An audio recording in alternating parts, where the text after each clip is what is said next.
ದಲಿತ ಸಂಘರ್ಷ ಸಮಿತಿಯಿಂದ ಭೀಮಾ ಕೋರೆಗಾಂವ್ ವಿಜಯೋತ್ಸವಾಚರಣೆ.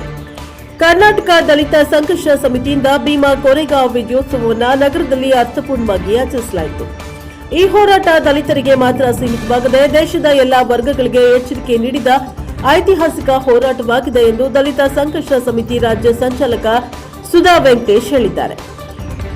ಗುರುವಾರ ಅವರ ನೇತೃತ್ವದಲ್ಲಿ ಅಂಬೇಡ್ಕರ್ ಭವನದಿಂದ ಶಿಡ್ಲಘಟ್ಟದ ವೃತ್ತದವರೆಗೆ ಕೋರೆಗಾಂವ್ ಯುದ್ಧದಲ್ಲಿ ವಿಜಯ ಸಾಧಿಸಿದ ಸೈನಿಕರ ಸ್ಮಾರಕ ಸೂಕ್ತದೊಂದಿಗೆ ಭವ್ಯ ಮೆರವಣಿಗೆ ನಡೆಯಿತು. ಡೊಳ್ಳು ತಮಟೆ ಸಾಧಿನೊಂದಿಗೆ ಸಾಗಿದ ಮೆರವಣಿಗೆ ಸ್ವಾತಂತ್ರ್ಯ ಹೋರಾಟದ ವಿಜಯೋತ್ಸವವನ್ನು ನೆನಪಿಸುವಂತಿತ್ತು.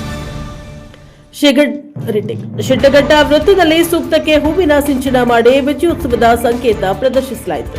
ಈ ವೇಳೆ ಮಾಧ್ಯಮಗಳಿಗೆ ಪ್ರತಿಕ್ರಿಯೆ ನೀಡಿದ ಸುಧಾ ವೆಂಕಟೇಶ್ 1818ರಲ್ಲಿ ಪೇಶ್ವೆಗಳ ವಿರುದ್ಧ ನಡೆದ ಕೋರೆಗಾಂವ್ ಯುದ್ಧದಲ್ಲಿ ದಲಿತ ಸೈನಿಕರ ಶೌರ್ಯ ದೇಶದ ಇತಿಹಾಸದಲ್ಲೇ ಮಹತ್ವದ್ದಾಗಿದೆ. ಈ ಐತಿಹಾಸಿಕ ಸಂಗತಿ ಜನರಿಗೆ ತಿಳಿದಿರಲಿಲ್ಲ.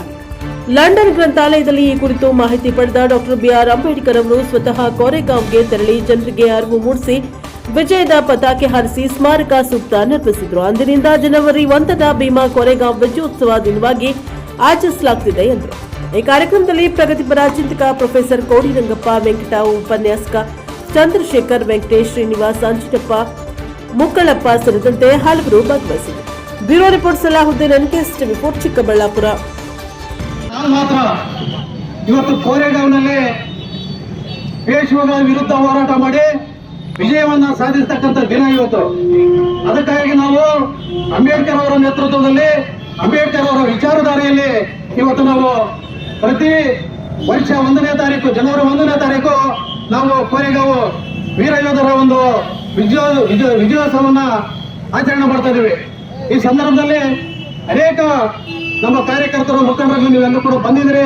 ನಿಮ್ಗೆಲ್ಲರೂ ಸರ್, ಈಗ ಕರ್ನಾಟಕ ದಲಿತ ಸಂಘರ್ಷ ಸಮಿತಿ ಅಂದ್ರೆ ದಲಿತ ಚಳವಳಿ ಸುಮಾರು 50 ವರ್ಷಗಳ ಇತಿಹಾಸ ಇರತಕ್ಕಂಥದ್ದು. ಅನೇಕ ಹೋರಾಟಗಳನ್ನು ಮಾಡಿದೆ. ದೌರ್ಜನ್ಯಗಳ ವಿರೋಧ ಹೋರಾಟ ಮಾಡಿದೆ, ಭೂಮಿ ಬೇಕಂತ ಹೋರಾಟ ಮಾಡಿದೆ, ಎಂಡ ಬೇಡ ವಸತಿಶಾಲ ಕೊಡ ಅಂತ ಹೋರಾಟ ಮಾಡಿದೆ. ಈ ತರ ಅನೇಕ ಹೋರಾಟಗಳನ್ನು ಮಾಡ್ತಾ ಬಂದಿದೆ. ಆದ್ರೆ ಅಂಬೇಡ್ಕರ್ ಅವರಿಂದ ಅನೇಕ ವಿಚಾರಗಳು ನಮ್ಗೆ ಗೊತ್ತಾಗ್ತಾ ಇರ್ಲಿಲ್ಲ. ಕೆಲವೇ ಜನ ಮಾತ್ರ ಅದನ್ನ ಅರ್ಥ ಮಾಡ್ಕೊಂತಿದ್ರು. ಸಾಮಾನ್ಯ ಜನಕ್ಕೆ ಇದು ಅರ್ಥ ಆಗ್ತಾ ಇರ್ಲಿಲ್ಲ. ಇವತ್ತು ಅಂಬೇಡ್ಕರ್ 1818ರಲ್ಲಿ ನಡೆದಿರ್ತಕ್ಕಂಥ ಕೋರೆಗಾಂವ್ ಏನು ಯುದ್ಧ ಏನಿದೆ ಅದು ನಮ್ಗೆ ಯಾರಿಗೂ ಗೊತ್ತಿರಲಿಲ್ಲ.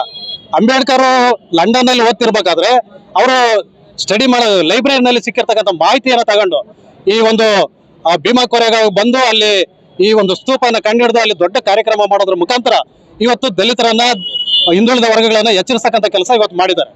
ಇವತ್ತು ಈ ಮುಖಾಂತರ ಏನು ಸ್ವಾಭಿಮಾನಕ್ಕಾಗಿ ಹೋರಾಟ ಮಾಡಿರ್ತಕ್ಕಂಥ ಮಹಾರ್ ರೆಜಿಮೆಂಟ್ ಏನಿತ್ತು, ಅವರು ಸ್ವಾಭಿಮಾನಕ್ಕಾಗಿ ಹೋರಾಟ ಮಾಡಿ ಅವರು ಪ್ರಾಣವನ್ನು ಕಳ್ಕೊಂಡಿರ್ತಕ್ಕಂಥದ್ದು. ಅಂತ ಒಂದು ಕಾರ್ಯಕ್ರಮವನ್ನ, ಅಂತ ಒಂದು ವಿಚಾರವನ್ನ ಅಂಬೇಡ್ಕರ್ ಅವರು ನಮಗೆ ಕೊಟ್ಟಿದ್ದಾರೆ.